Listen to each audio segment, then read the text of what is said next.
زمان و مکان۔ قلندر شعور ہمیں بتاتا ہے کہ ذہن کو دنیاوی علائق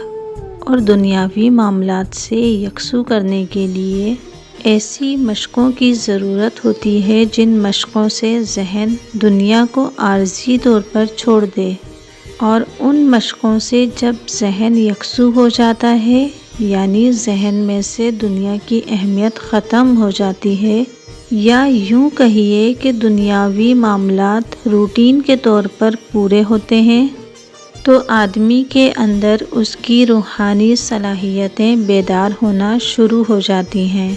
جب ان بیدار صلاحیتوں میں ذہن انسانی بہت زیادہ متوجہ ہو جاتا ہے تو شعور کے اوپر سے زرد رنگ کا خلیہ ٹوٹنے لگتا ہے، جس کے نتیجے میں زمان و مکان کی حد بندیاں اس طرح ختم ہو جاتی ہیں